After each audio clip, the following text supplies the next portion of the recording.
Today, it's two guys talking about natural gas. Now, this is going to be a regular series where we talk about various assets that we trade using our system called PatternCast, which is an artificial intelligence-based trading setup service, and it trades all kinds of assets, forex, futures, equities, and quite often we trade natural gas. We've recognized an opportunity here, kind of a bigger picture, where natural gas is at one of those moments in history where it really looks attractive. What do you say about that? Well, I think there's a lot of reasons why natural gas right now is a better long-term buy now than it was for a lot of the last decade. And I think there's some reasons why people ought to look at it. Now, I don't think that today or yesterday is the bottom. I don't ever try to get that, but I think that over the next month or quarter or so, there's probably going to be some nice setups that will allow people to look back over their shoulder 3, 4, 5 years from now and think this was a good time to buy. Yeah, and in terms of whether or not this is a bottom or not, we don't know. I mean, it might be the bottom, it might not. And there's some good objective evidence for saying that, hey, we could be at a very, very significant support area because we've touched this area or within a few cents or within a few tenths of a cent, or within a few pips, really, over the past decade, where we've hit this area and then bounced off of it. Now, only maybe 5% of the time over the past decade has natural gas dipped below where we are right now. Well, which also is not a guarantee that it won't go lower. In fact, I kind of always think that when you get to that level where it's been at before, you might want to wait for the long-term buy because just when everyone thinks it can't go lower, it can. So, right, from here on down, from where we are today down, this is what I like. I don't want to say that this is the only chance you'll get to buy. Just, I think that a year or 2 or 5 from now, we'll look back at these prices, and again, there'll be big profits made percentage-wise from these levels lower. The interesting thing, though, with like most commodities and futures products, when you look at them within a small window, and you look at the move that natural gas has made over the past couple of weeks, it looks like a big move. But then when you step back and you start looking at the daily, the weekly, and you start going back to 2017, 2012, 2008, especially 2008, you start realizing that the move that was made here is so tiny compared to where it's been. Yeah, I mean, if you look back to 2007 and 2008, some people may remember that Boone Pickens was on Jim Cramer's show on CNBC. It seemed like on a nightly basis back in 2007 and 2008 when Jim Cramer was calling it the year of natural gas. And that was, natural gas prices have come down, close to 80, 90% from there. It's been a total obliteration. So just on, and I hate to say this, Ernie, because whenever you say, well, prices are down, and that's the only thing you're looking at, that's not always the best reason to buy. But when you do look at natural gas, something that has a long-term history in this country and prices that you can chart back over the last 50 or 100 years, when you get a 90% haircut, it is compelling. I'll admit to you that just on a valuation basis, it seems like a much better opportunity in 2019 than what Cramer called the year of natural gas in 2008. Sure. And from a fundamental point of view, there are so many factors that go into the pricing of natural gas that it is very, very difficult to, in any short period of time, to be certain, to have any kind of certainty about where it's going to go. It's largely affected by weather conditions, but natural gas also is a huge component in the production of energy. It also is heavily involved in the automotive industry, particularly with recreational vehicles and utility vehicles. So it can be affected by that. Although the vehicle market is much more heavy in Europe and in China, we don't use as many natural gas-based, say, trucks for transportation or anything, or cars. although just about every house in America is, well, not every house, but a good portion of the houses are already piped up for natural gas for their cooking and their heating. Although where I live, we're one of the very few places in the country that uses oil heat as opposed to natural gas. However, it's slowly becoming the minority of the way people actually heat their homes around here. In fact, I have neighbors that are just right down the street that have natural gas, and the only reason we don't have natural gas coming up to our house is because it would cost like $60,000 for them to pipe it up to my house. You're talking about natural gas and the big picture, and then the moves on the short term really are nothing compared to what we've seen in the last decade.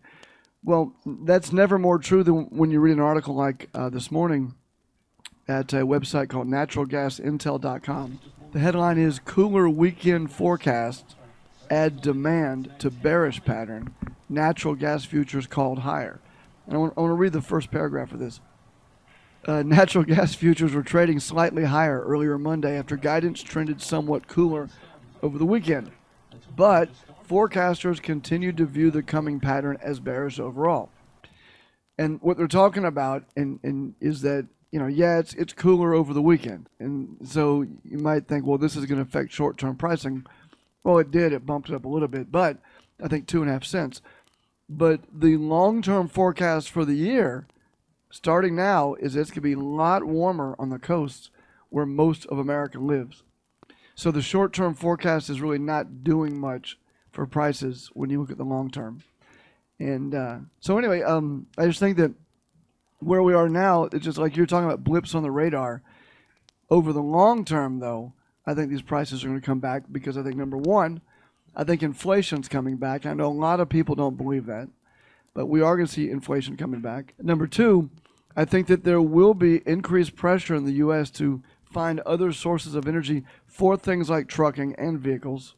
And even if it never comes to pass, whenever you get what you see in Congress right now with AOC and all these leftists talking about everyone, I think, you know what they could do?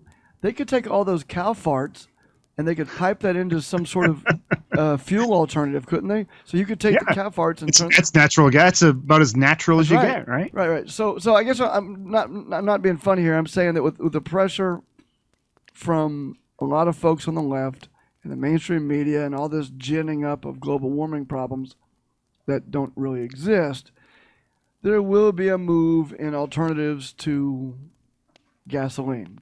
And I don't know when that begins in earnest, but I think it will begin. And I think also a lot of the folks that were super bullish on natural gas a decade ago at prices that were 900% higher than where they are now, a lot of those folks, Jim Cramer included, are now bearish. I think, and I just don't think you have to be a rocket scientist to realize that when prices have been destroyed like they have, and you've got this bearish weather news, and you got old bulls now becoming bears, that's a time to start looking at it. Just recently, back in November of last year, prices were double what they are now. I think they peaked out almost to $5 every 10,000 metric units, or whatever the units are, 10,000 units. Right. And then before that, back in December or January of 2014, they were nearly 3 times higher. And back in 2008, they were nearly 6 times higher. Right.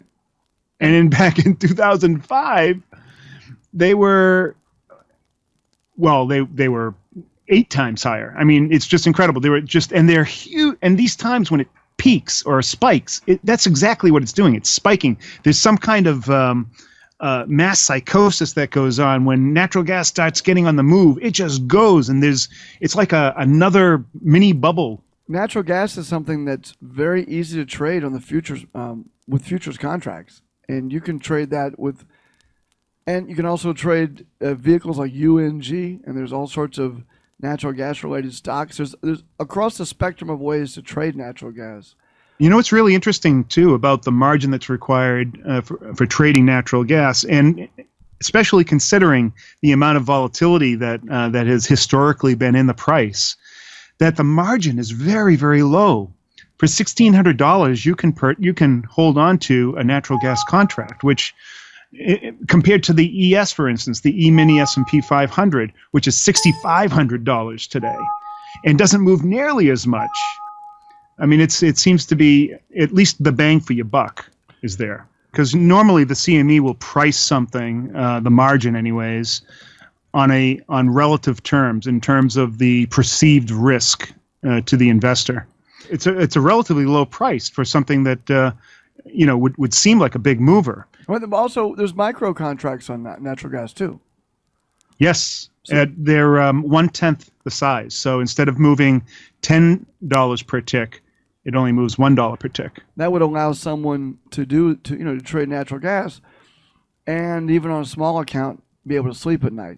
Well, consider this: that if you had, say, a $10,000 account, the margin on a micro contract is only going to be around $170. The average move that you get in today's market, at least as of today, on a weekly basis, is about 2 cents, about 20 cents. Yeah, well, I guess if I could sum up the things I like about natural gas right now is, number one, again, I'm not in any way saying this is the bottom. So if anyone hears that, they're not listening.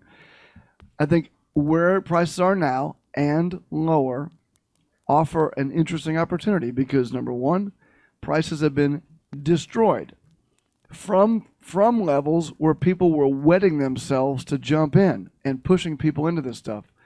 Now, you can't find a bull anywhere. Everyone's bearish and negative. The weather in the short term, although promising, they say for the longer term over the next 6 months or so, is going to be bearish on prices, and that should offer, I would think, an opportunity if prices move lower. And weather patterns don't always stay the same, and inflation's coming. And check this out. Let me give you kind of the bottom line on when I would want to sell natural gas. Let me know when Jim Cramer says it's time to start piling in again, and then I'll be interested in selling. I want to be very clear that what I'm talking about here, I'm just some guy on YouTube. I say it all the time. These are just my opinions. They're based on information that may or may not be 100% accurate. And I could be half liquored up right now. So I don't know. Just do your due diligence. Look at the charts. Look at your thoughts on inflation. Look at your thoughts on the bigger picture with the economy. Look at your thoughts on the bull versus bear ratio on this thing. And do some work. I think, in my humble opinion, that we're setting up for a long-term look back over our shoulder buying opportunity in the next month or two. That's my opinion. If you go back 20 years, there's only been maybe 92% of the time it has been above this price. 92%. Yep. Well, just something to think about. All right. Well, Ernie, I must admit it's been a fun conversation talking about natural gas. I'm sure the listeners are scintillated. So I'm going to now go and wax my eyebrows. All right, Don. Take care. Have fun.